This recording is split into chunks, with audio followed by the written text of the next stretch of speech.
सभी को नमस्कार। निकल पड़ा जो राह पर, वापस कैसे आऊंगा। अगर सफल न हुआ इस पथ पर, तो मुंह कैसे दिखलाऊंगा। एक बेरोजगार जो बच्चा होता है उसके जीवन में बहुत बार कॉन्फ्लिक्ट्स आते हैं और उन कॉन्फ्लिक्ट से उसको लड़ना पड़ता है और लड़के निकलना पड़ता है। जैसे अर्जुन के दिल और दिमाग में था कि मैं युद्ध लड़ूं कि नहीं लड़ूं, और युद्ध लड़ूं तो किसके सामने लड़ूं।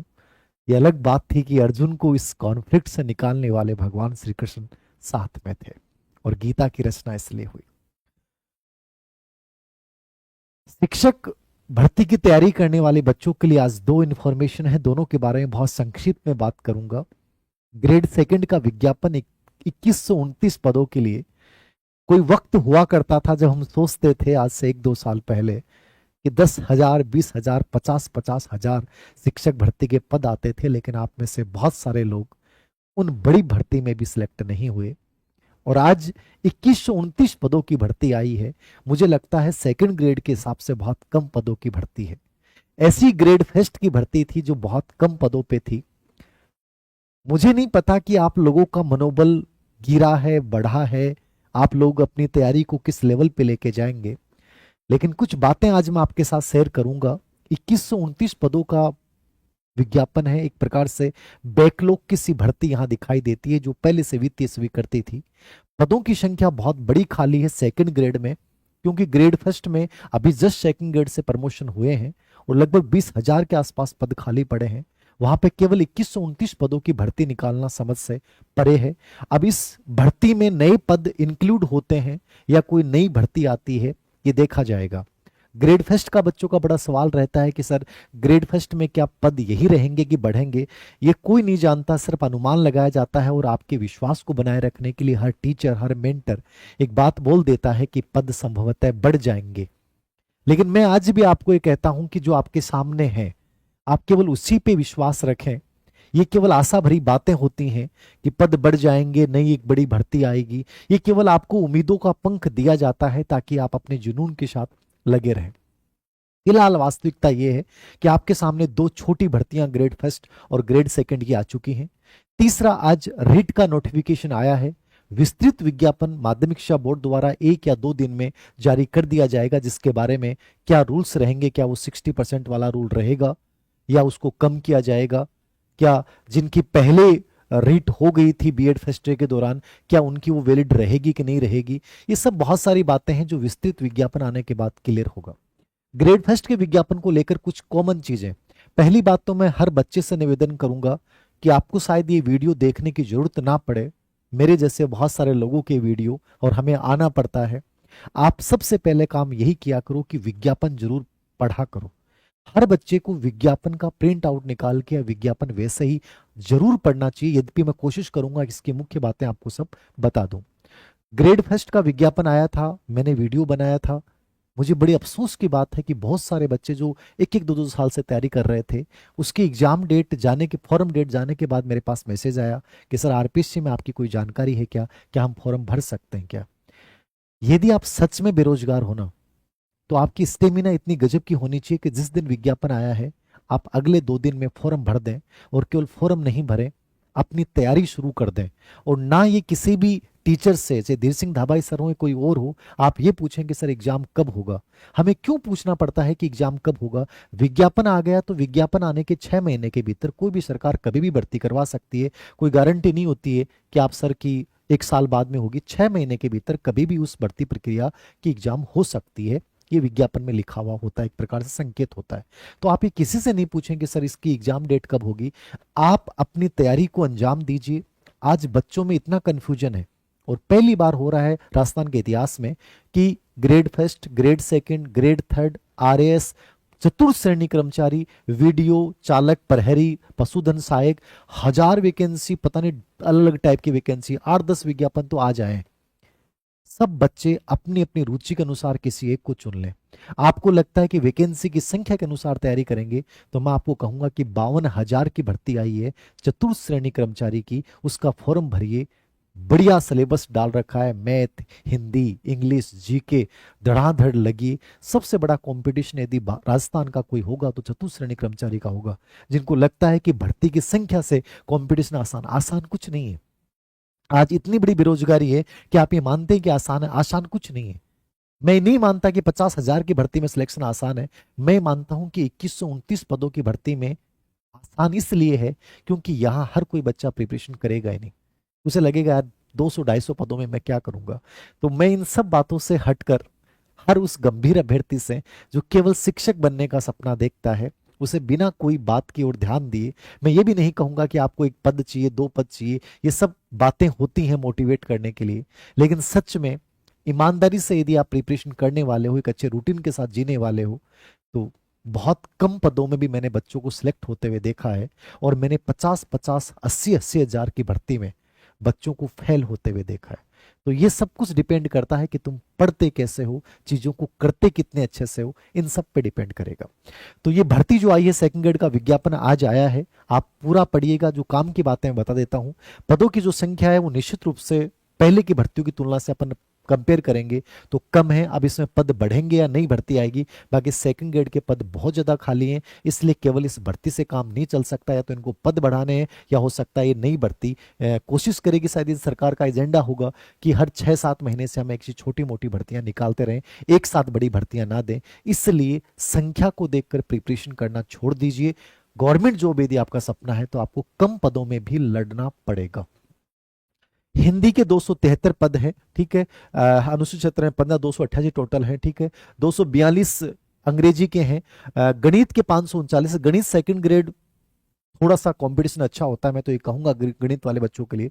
यद्यपि मैथमेटिक्स में पिछली बार जो पेपर आया था वो बहुत हार्ड आया था, और मार्केट की जितनी भी गाइडें थी, टीचर्स थे मैथ के, सब फेल हो गए थे। कुछ टीचर्स का बड़ा अच्छा रहा था, और कोशिश करेंगे कि मैं भी इसके ऊपर आपको कुछ सजेस्ट करूं। बाकी मैथ वाले बच्चों के लिए ग्रेड सेकंड बेस्ट ऑप्शन है, ठीक है। बस इसमें अच्छे लोगों को चुनना। पिछली बार कुछ लोगों की गाइडें से, हमारी भी, उन्हीं से भी निकली थी मैथ की गाइड, बट रिस्पॉन्स बच्चों ने बताया कि बहुत अच्छे रिस्पॉन्स नहीं रहे हैं। तो जो भी है, आप इस बार खुद थोड़ा सा अच्छे से मेहनत करें, बढ़िया मजा आएगा। तो ये मैथ वाले बच्चों के लिए अच्छा है। विज्ञान 261 पद हैं। पिछली बार 2200, 3000 पद आते हैं 261 पदों में, लेकिन कंपटीशन उतना ही रहेगा। यदि 2200 पद होते तो यहाँ कंपटीशन उतना ही बढ़ जाता। यहाँ यदि 2273 पद होते तो कंपटीशन उतना ही बढ़ जाता, क्योंकि हर बच्चा तैयारी करता। अब कोई चतुर्थ श्रेणी कर्मचारी की करेगा, कोई वाहन चालक की करेगा, कोई पशुधन सहायक की करेगा। यहाँ वही बच्चा आएगा जो सच में टीचर बनने का सपना देखता है, बाकी भीड़ नहीं आएगी। तो इसलिए कंपटीशन पे ज्यादा कोई बड़ा फर्क नहीं पड़ने वाला कि सर इसमें बड़ा टफ है। टफ कुछ नहीं होने वाला। मैं फिर कह रहा हूं, बच्चे बंट जाएंगे। जो सीरियसली तैयारी करेगा, यहाँ ये उतना ही बड़ा कंपटीशन है। यदि ये वैकेंसी 10,000 की होती, 70 पोस्ट सामाजिक विज्ञानी बहुत कम है। सोशल साइंस में 8-8 विषय, फिर 70 पद, तो यहाँ मुझे लगता है हर बच्चा निराश हो जाएगा। तो कंपटीशन में यहाँ भी कहूंगा उतना ही रहेगा। 70 पदों में लड़ना बहुत बड़ी बात होती है, बट जो लड़ेगा वो आगे निकलेगा। 276 पद संस्कृत में है, पंजाबी में 64 है। मैं कहता हूं कि पंजाबी में सिलेक्शन लेना ज्यादा आसान होगा। उर्दू में 2 पद हैं। टोटल 2129 पदों के ऊपर ये भर्ती है। काम की जो बातें हैं इसके अंतर्गत, 26 दिसंबर से आपके फॉर्म आवेदन शुरू हो रहे हैं। 24 जनवरी लास्ट डेट है, आपको फॉर्म भरना चाहिए। उसके बाद जो काम की चीजें बता देता हूं मैं आपको। पदों की संख्या में कमी या वृद्धि की जा सकती है, लाइन हमेशा आती है, और ये माइंड में भी रखना है आपको। आयु वर्ग को वही चीजें हैं, सब पढ़ लेना, SC ST सब के लिए। आपकी ग्रेजुएशन में वो विषय होना बहुत जरूरी है जिस विषय से आप सेकंड ग्रेड का फॉर्म भरेंगे, याद रखना। बीएड में चाहे आपके वो विषय नहीं हो, कोई बड़ी बात नहीं, आपकी बीएड होनी चाहिए, बट ग्रेजुएशन में वो विषय होना चाहिए। जनरल साइंस और एसएसटी में इन विषयों में से 2 विषयों का combination, physics, chemistry, zoology, botany, microbiology, biotechnology, biochemistry, इनमें से 2 आपके पास विषय होने चाहिए यूजी में। सामाजिक विज्ञान में history, geography, political economics, sociology, public ad और फिलोसॉफी में से कोई 2 विषय होने चाहिए। अभ्यर्थी की जो शैक्षणिक योग्यताएं हैं वो आवेदन की अंतिम तिथि से पहले वैसे पूरी होनी चाहिए, लेकिन आप यदि अंतिम वर्ष में शामिल हो, BEd second year, BSTC second year, जिसमें भी, तो आप फॉर्म भर सकते हैं एग्जाम होने से पहले यदि आपके पास योग्यता आ जाती है तो कोई दिक्कत नहीं है, अन्यथा एग्जाम से 7 दिन 10 दिन पहले आप आवेदन पत्र में संशोधन करने का मौका मिलेगा। उस समय अपने फॉर्म को विड्रॉल कर लेना यदि आपकी योग्यता पूरी नहीं होती है। और ये हर भर्ती, आरपीएससी और अधीनस्थ सेवा चयन बोर्ड की हर भर्ती के लिए सेम रेगुलेशन है। आप अंतिम वर्ष के अभ्यर्थी हैं, फॉर्म 100% भरना है, लेकिन परीक्षा से पहले आपके पास वो योग्यताएं पूरी हो जानी चाहिए। मतलब आपके बीएड का रिजल्ट, बीएड की डिग्री या बीए का, एमए का जो भी है। और यदि नहीं कर पाते हैं आप, तो आप क्या करें कि ऑनलाइन आवेदन में संशोधन की जो तिथि होगी उस समय फॉर्म विड्रॉल कर लीजिएगा। जरूर कर लेना यदि आप योग्यता अर्जित नहीं करते हो। अंतिम वर्ष वाले बच्चे दे सकते हैं, बस एग्जाम से पहले शैक्षणिक योग्यता अर्जित करनी पड़ेगी। ग्रेड पे वगैरह पे ध्यान मत दीजिए। बहुत सेकंड ग्रेड की नौकरी बहुत अच्छी होती है, हर नौकरी अच्छी होती है। मुझे तो लगता है जो बेरोजगार होता है उसके लिए चतुर्थ श्रेणी कर्मचारी की नौकरी भी बहुत गजब की होती है। न्यूनतम आयु 18 वर्ष है, अधिकतम 40 वर्ष है। लेकिन 2022 में लास्ट सेकंड ग्रेड की भर्ती आई थी, उसके बाद नहीं आई, 2024 में आई, तो 2 साल की आयु में छूट होगी। इसमें लिख रखा है 1 जनवरी 2026 को। मेरे अकॉर्डिंग शायद 2025 होना चाहिए, 26 लिख रखा है, इन्होंने क्यों लिख रखा है पता नहीं। तो 2 वर्ष की छूट होगी। इसके अलावा SC ST OBC इनमें पुरुष को 5 साल की छूट होती है और महिला को 10 साल की छूट होती है। विधवा परित्यक्ता इनके लिए जो है 5 वर्ष की छूट है। बाकी जो भी चीजें हैं देख लीजिए, इसको मैं ज्यादा चर्चा नहीं करूंगा इसके ऊपर। एग्जाम होगी, एग्जाम की डेट जो है फॉर्म डेट 26/12 से 24/12 है। एग्जाम कब होगी इसको लेकर आपके दिमाग में सवाल होगा। मैं आज भी कह रहा हूं, ग्रेड फर्स्ट की आवेदन तिथि खत्म हो चुकी है। सिलेबस ऑलरेडी वही है, सेम का सेम रखा जाएगा, सिलेबस जारी कर दिया। तो ग्रेड फर्स्ट वाले अभ्यर्थियों को मैं कहूंगा कि आप इंतजार नहीं करें कि अगस्त सितंबर में एग्जाम जाएगी। आपके पास जून जुलाई में यदि एग्जाम हो जाती है तो आप क्या करेंगे? तो कोशिश ये करें कि आप 6 महीने का टारगेट लेके चलें। हमने जो पीजीबी प्रोग्राम स्टार्ट किया उसमें भी हम बच्चों को 6 महीने का शेड्यूल दे रहे हैं। 6 महीने के अकॉर्डिंग पूरे सिलेबस को हमें कवर करवाना है। आप भी ये कोशिश करें, चाहे कहीं भी पढ़ रहे हैं, सेल्फ स्टडी पे विशेष फोकस रखें। कोचिंग वोचिंगों में इतने पदों पे कुछ बंटेगा नहीं, याद रखना। जो बच्चा बहुत आराम से एक कोने में बैठ के एक लक्ष्य को लेकर अच्छे से कर रहा है, वो कहीं से भी सिलेक्ट हो सकता है, उसे कहीं की जरूरत नहीं है। ये सब बकवास बातें हैं कि इस कोचिंग में करने से सिलेक्शन होता है, वहां होता है, कुछ नहीं होता है। एक अच्छे मेंटर के साथ जुड़िए, एक अच्छा ग्रुप बनाइए, अच्छी किताबों के साथ चलिए, PYQ को हल कीजिए और 6 महीने का टारगेट लेके उस एग्जाम में जुट जाइए। पद बढ़ें या ना बढ़ें, नई वैकेंसी आए कि नहीं आए, बस आप ये टारगेट रखेंगे मुझे इसमें अपना बेहतरीन देना है, बस यही याद रखना है। उसके बाद जो ऑनलाइन आवेदन की प्रक्रिया आपको सबको पता है, सबने भर रखे हैं, कोई दिक्कत नहीं है, कोई प्रॉब्लम, बस टाइम पे भर देना। और सबसे बड़ी चीज़ है, और चीज़ें संशोधित हो जाती हैं, नाम के अलावा, लिंक के अलावा, पिता के नाम के अलावा बाकी सब संशोधन हो जाता है। 500 रुपये लगते हैं आपके। बस ये जो चीज़ें है ना वो आपको जरूर याद रखना, ठीक है ना, कि संशोधन जो है वो एग्जाम से पहले भी, परीक्षा आयोजन की तिथि से 60 दिवस पूर्व 7 दिन के लिए ऑनलाइन एडिट किए जाएंगे, जिसमें खुद का नाम, जन्म तिथि और लिंग के अतिरिक्त कोई भी चीज चेंज करवा सकते हो। इसलिए डरना मत, कोई गलती हो जाती है बस इनमें गलती मत भरना। नाम, पिता का नाम, जन्म तिथि और लिंग, बाकी करेक्शन आप कभी भी करवा सकते हो, परीक्षा से 7 दिन पहले भी, परीक्षा के बाद नहीं होगा।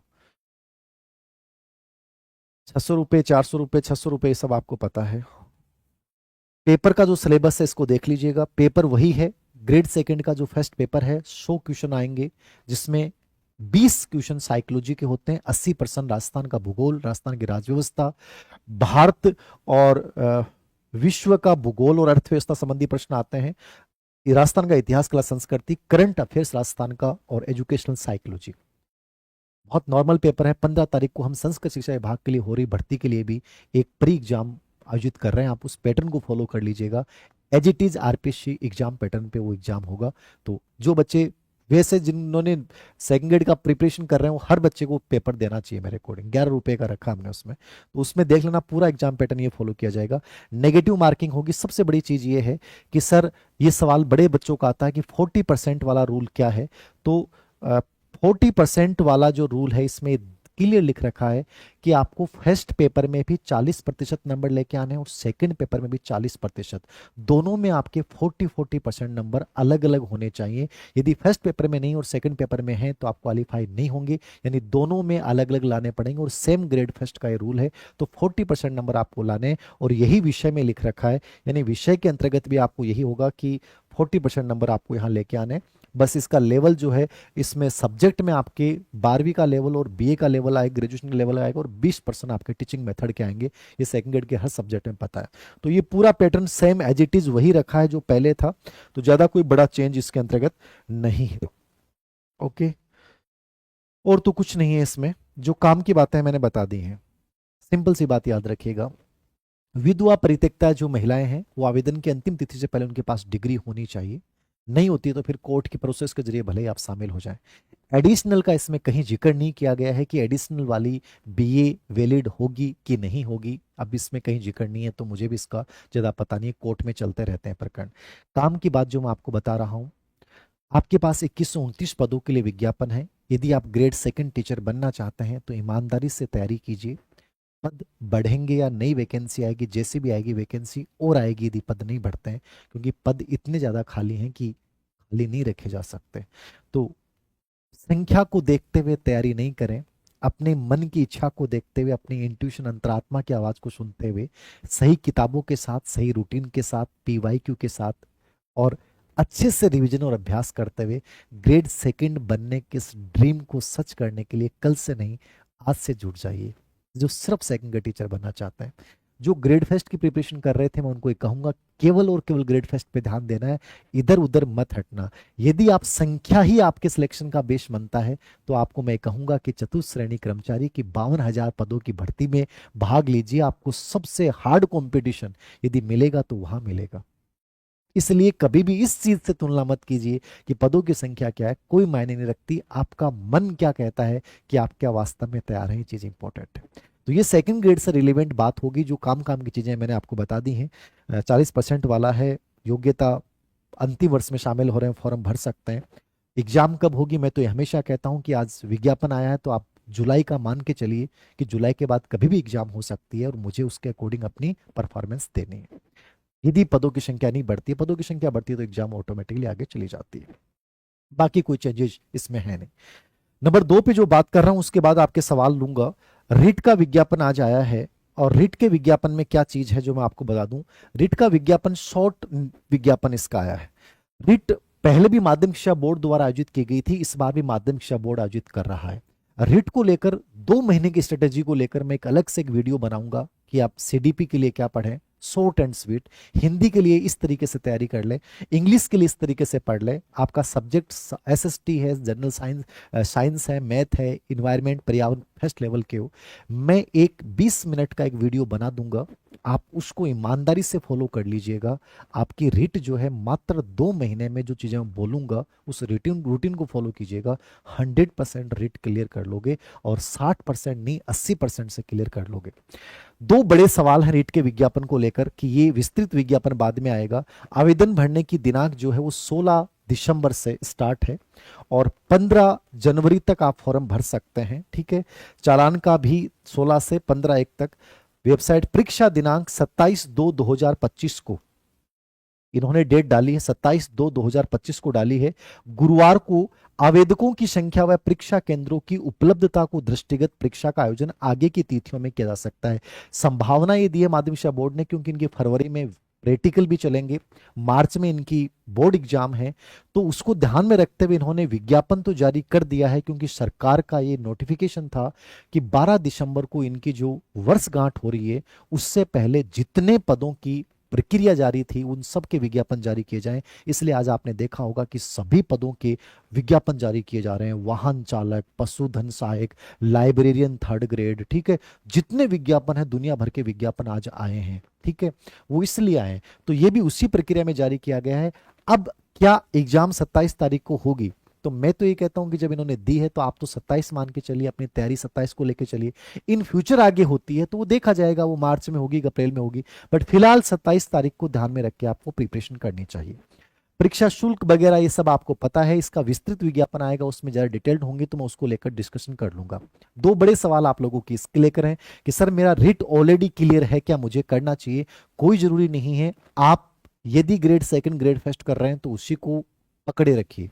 यदि आप ग्रेड 3rd कर रहे हैं कि मेरा रिट क्लियर है, मुझे ग्रेड 3rd करना चाहिए, तो ग्रेड 3rd के मेंस के सिलेबस को लेकर जुट जाइए। आपको रिट देने की कोई आवश्यकता नहीं है।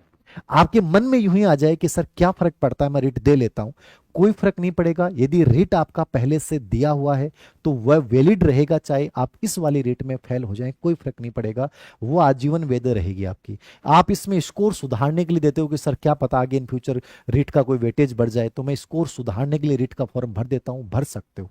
नहीं भरना चाहते, कोई हेडेक नहीं लेना चाहते, मत भरिए, लेकिन इससे कोई फर्क नहीं पड़ेगा कि आप इस रेट में फेल होते हैं और उस रेट में पास थे। उसमें पास है तो वो पास की आपकी मार्कशीट वैलिड रहेगी, तनाव लेने की कोई आवश्यकता नहीं है।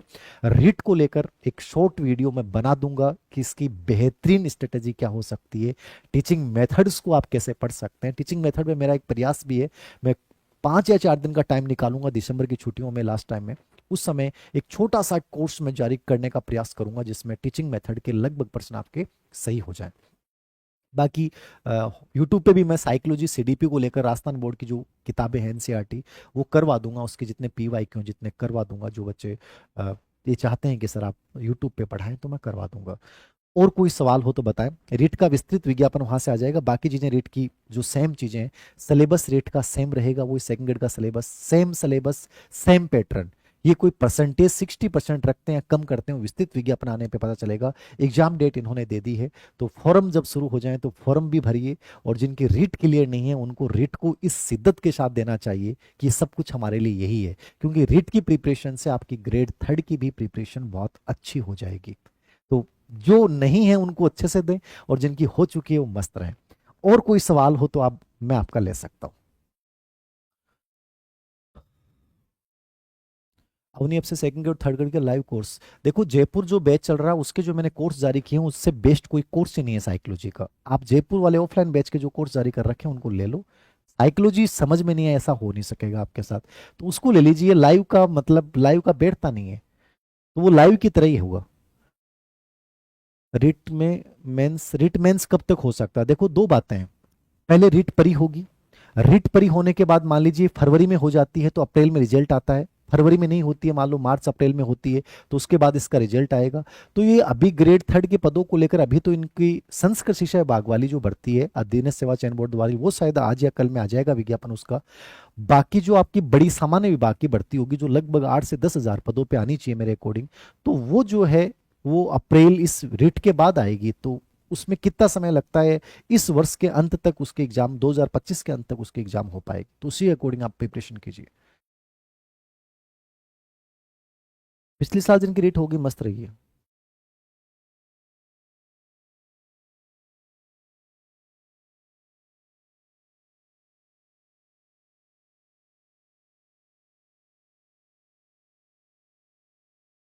उपेन्द्र यादव जी बोल रहे हैं पद बढ़ेंगे, तो देखो बढ़ सकते हैं, दोनों संभावनाएं होती हैं। मैं तो अभी भी कह रहा हूं कि सेकंड ग्रेड के जो पद हैं और फर्स्ट ग्रेड की जो भर्ती है वो एक प्रकार से बैकलॉग की सी भर्ती है।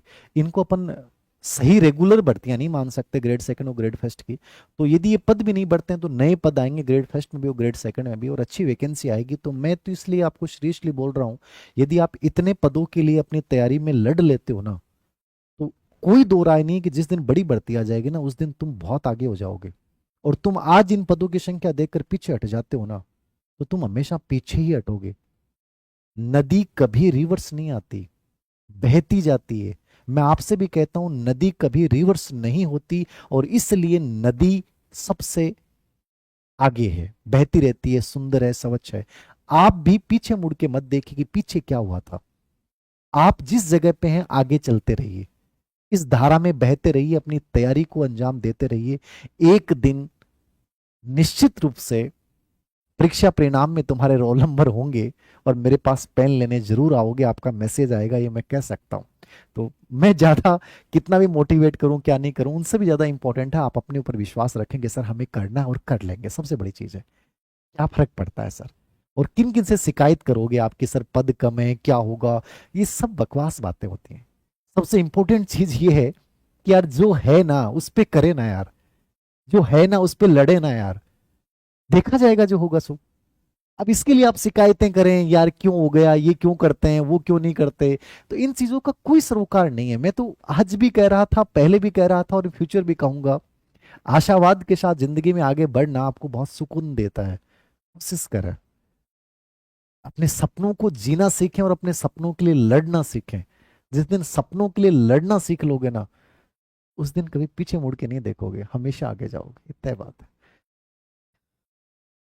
और बताएं सर, रीट में चौथा सब्जेक्ट क्या बता रहे हैं आज संस्कृत के लिए? विशेष शिक्षकों के लिए अलग से देखो, विशेष शिक्षकों की आएंगी भर्तियां, टेंशन मत लो आप। निकालनी पड़ेगी सरकार को, आप एनईपी 2020 के तहत निकालनी पड़ेंगे इनको। संस्कृत के लिए, इनके लिए रीट के लिए अलग से एक वीडियो बना दूंगा, उसमें संस्कृत, हिंदी, साइकोलॉजी सब के लिए आपके अलग से बना दूंगा, कोई दिक्कत नहीं। पीजीबी प्रोग्राम, पीजी प्रोग्राम अभी जयपुर ऑफलाइन शुरू कर रहे हैं, ऑनलाइन भी हम बना रहे हैं। ऑफलाइन का थोड़ा सा मजा अलग होता है, ऑफलाइन में हम हर बच्चे के साथ वर्क करते हैं, क्या करना है, क्या कमियां हैं, फिर इसको कैसे इंप्रूव किया जाए, पेपर कैसे दिया जाए, नेगेटिव मार्किंग कम कैसे किया जाए, एक एक पॉइंट पे काम करते हैं हम। तो ऑफलाइन का थोड़ा सा अलग होता है बस। ऑनलाइन भी हम कर देंगे, बट ऑनलाइन में जैसे यूट्यूब इस पे आके फिर भले ही बात करें तो उतना आपका डायरेक्ट नहीं होता, तो फिर वो चीज़ें होती नहीं है इम्प्रूव, बस आपके ऊपर डिपेंड करेगा। फिर ऑफलाइन में क्या है, हम इंडिविजुअली मैं और सर बच्चों के साथ खड़े होते हैं, उनकी की प्रॉब्लम्स पे बात करते हैं। वो मतलब एक पर्सनल गाइडेंस प्रोग्राम हो गया एक प्रकार से वो। पिछले साल फर्स्ट ईयर में हमारी रीट हो गई थी, तो क्या वैलिड होगी सर? वो विस्तृत विज्ञापन आने के बाद पता चलेगा कि ये वैलिड करते हैं कि नहीं करते। इस बार ये सुनने में आ रहा है कि इस बार जो बीएड कर रहे हैं, बीएसटीसी कर रहे हैं, वो फर्स्ट ईयर के बच्चे भी रीट का फॉर्म भर सकते हैं और इनका डिग्री वैलिड रहेगी। तो इस बार से ये लागू होता है या पिछली बार भी लागू था? तो जिनकी पिछली बार हो गई थी, मैं कहूंगा कि दोबारा दे लो, क्या फर्क पड़ेगा? यदि वैलिड करते हैं तो ठीक है, आपके पास ऑलरेडी वो डिग्री तो है ही, तो दोबारा देने में नुकसान नहीं है। एक मन में भ्रम निकल जाएगा और भर दिया। और मैं तो कहता हूँ जिनकी नॉर्मल नंबरों से हुई उन सब बच्चों को दोबारा रेट देनी चाहिए, कोई नुकसान नहीं है आपको रेट देने से, क्यों टेंशन ले रहे हो आप? 40% हटाया था? 40% नहीं हटाया था बेटा, आपने रेगुलेशन, मैंने टेलीग्राम चैनल पे डाला था एक, जो नया रेगुलेशन आया था 40% वाला रहेगा, ग्रेड फर्स्ट ग्रेड सेकंड दोनों में, और दोनों पेपरों में अलग अलग रहेगा। ये मेरा डाला हुआ टेलीग्राम पे, यदि आपने देखा, वो पूरा नोटिफिकेशन डाला था मैंने। चलो बेटा, बेस्ट कोचिंग, सबसे बेस्ट कोचिंग बताऊं क्या क्या है? सबसे बेस्ट कोचिंग इस धरती पे एक ही है, सुकून भरी जगह, जहां आप हो, जहां एक अच्छी सी किताबें हों, जहां पूर्व एग्जाम के प्रश्न पत्र हो टॉपिक वाइज, ठीक है, और दो चार बच्चों का ऐसा ग्रुप हो जिनसे बात करने के बाद ऐसा लगता है कि यार कर लेंगे यार, हो जाएगा ना यार। एक भी बच्चा उसमें नहीं हो रहा, को नहीं हुआ ता पदम को नहीं हुआ यार, अमके यहाँ पार पड़ेगी रे, पहला 50-50 हजार बर्तम पदम भर्ती को अता पतो बिक जांग यार, अया के टाबरों तो थाने रहनो है दूर, 4 या 5 दो टाबरे का चुन लीजियो जो थारा जाएगा समय।